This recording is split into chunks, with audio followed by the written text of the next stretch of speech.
Hello everyone, I hope you guys are doing well and having a wonderful week.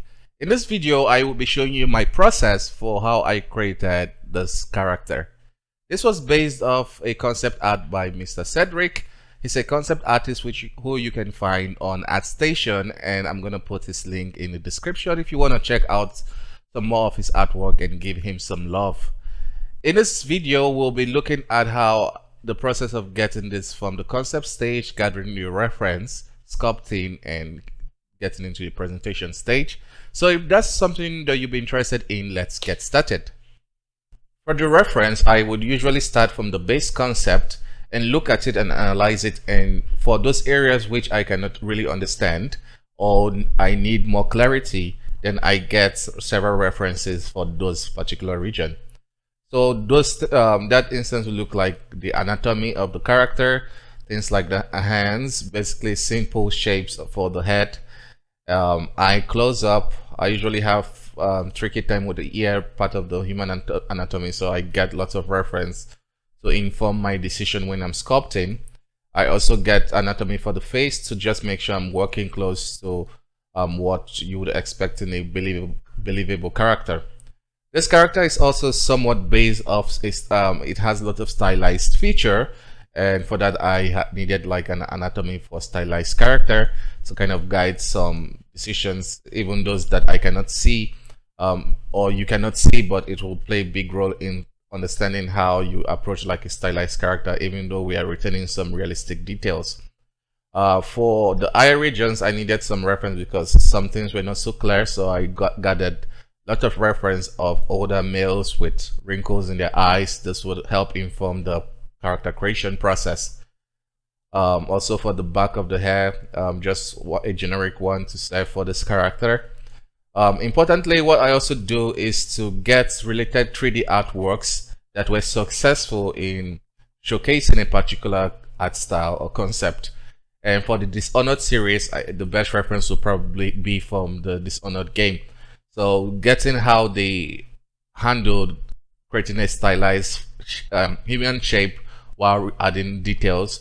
So this informed like how much details should I add, how did they handle the kind of wrinkles, since with most stylized character you tend not to add lots of details or wrinkles and stuff like that. But since this is kind of like a blend between stylized and realistic, understanding how they were able to kind of solve that particular issue was quite important, and that's why I gathered some reference for that. And also getting like related concepts, ideally from the same artists who will tend to have related style form. So you see how he used his kind of drawing style to translate on another concept, which would be a very nice guide for kind of translating this to the character concept into a 3D character model. With this project, I knew I was just going to create half the body, but I wanted the scale to be close to accurate. So in Blender, after getting the scale with a human base mesh, I set out some landmarks for the character and joined them to use as a base to start sculpting out the forms of the model. Now my next process is to carefully create the overall shape of the character. So at this point, I'm not worried about adding details for the eyes, nose, or anything. I'm just trying to create strong anatomic and accurate scaled landmarks of the body region. So like the chest, the necks, I'm using combination of lots of kit bash brush for human characters, which ZBrush provides like for the ear region, and also for the arm part, which you'll be seeing in a bit. But the goal is to kind of get the overall shape of your character. Usually you could skip this process by starting with a base mesh, but for some of my personal project, I found that you tend to get a much more controlled approach when you start from scratch. You can control how everything will feel by the end of it, and it will make it look more unique. So this is just a process of using basic brush like the clay brush, the dam standard, and the move brush to kind of get it to the shape. The next stage is to start creating my face landmarks. At this stage, I'm not really focused on getting the likeness of the character concept. This goal is to just set out landmarks. Usually, if you have like a base mesh for a paid project or a client work, you probably would not really focus on this so much in terms of setting up the landmarks, since lots of free geometry base meshes are out there that can give you this for free. But for this particular project, this was necessary since it was from scratch. So I'm just setting out the landmarks using lots of reference and making sure that everything fits nicely before I can then focus on getting the likeness as close as I can. Once I'm done with the face of the kind of setting of the landmark, I go straight into detailing. So I'm more focused on the anatomy and kind of getting the muscles looking right and each part looking close, very close to the human anatomy. At this stage, everything is a bit more intensified. So what I mean by that is in terms of like the muscles definition, the abs, and these are kind of set up to be strong so that later I can tone it down when necessary. Because ideally, when you see human, we are not always flexing. Humans tend to be more relaxed with their kind of body posture and their muscles.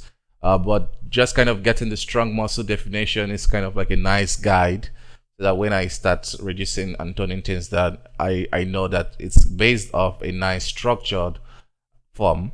So that's what you see me doing here. So I'm basically using the grab brush, the clay builder brush, and dam standard. So that's basically the brush I use for most of my sculpting process, to just kind of make the shape and make it feel natural.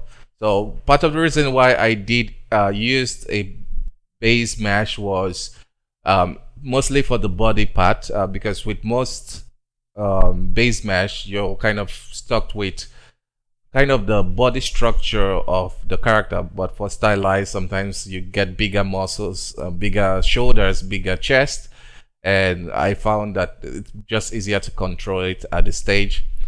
So you see me adding muscle or very defined muscles and toning them down, like I said, to make it feel more realistic, where humans don't have very defined muscles all the time.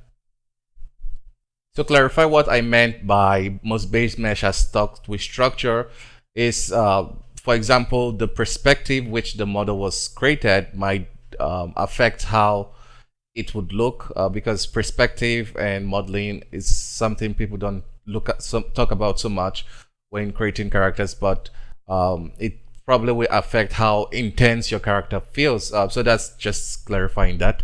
At this stage, once I'm happy with how the shape feels and the overall form feels, it's time for retopology.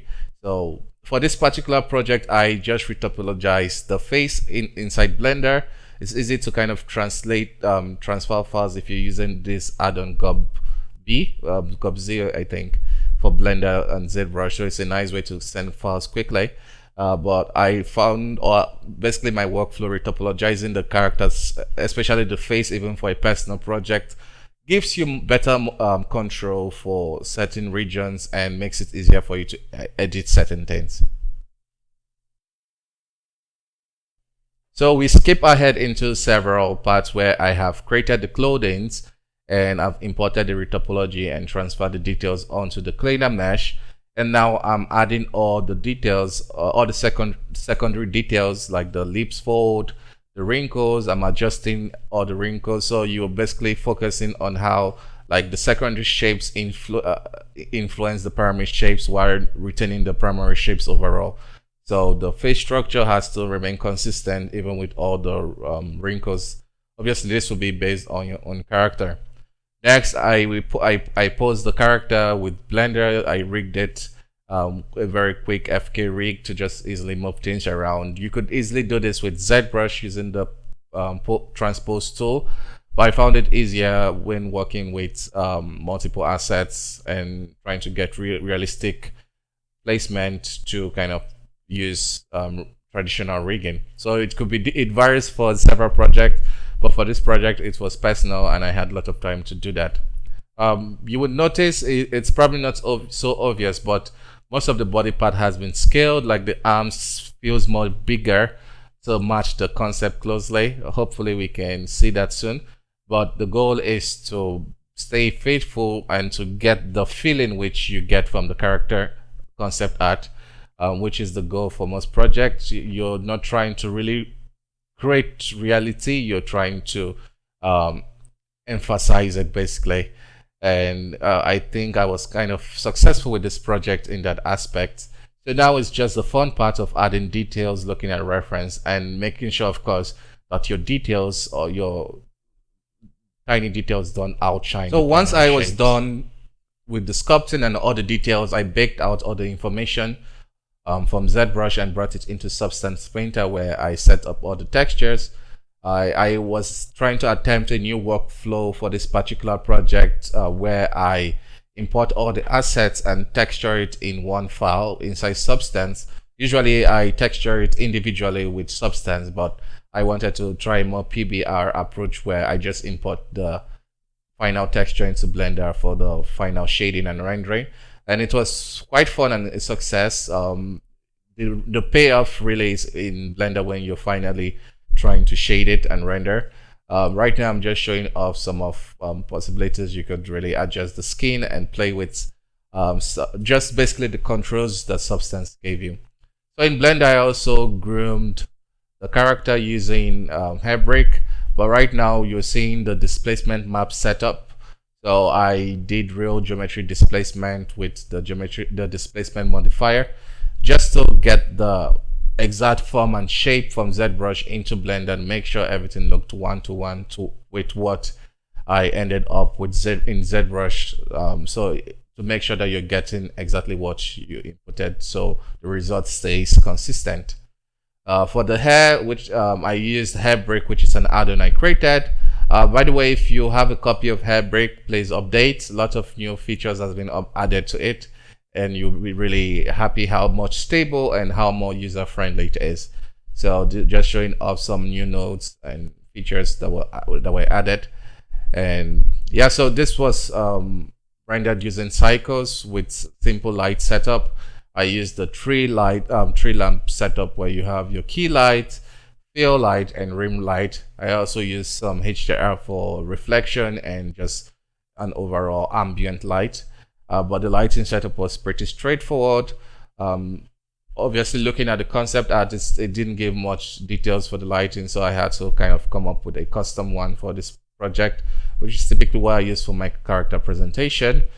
And once I do the base rendering, I usually do my full composition or compositing inside Blender using its compositor and just using CryptoMatte to isolate certain regions and applying ambient occlusion to certain regions like the clothing to add more shadow, just give it more character, add some posterization and simple color correction, and then we have our final image. So that'll be it for this tutorial. I hope this was informative and helpful. Please, if you have any questions, leave the question in the comment or email me privately. All my information in the description. And if you enjoyed this video, please give it a thumbs up. And if you wish to see more from me, please don't forget to hit that subscribe button. So bye bye for now and have a wonderful week.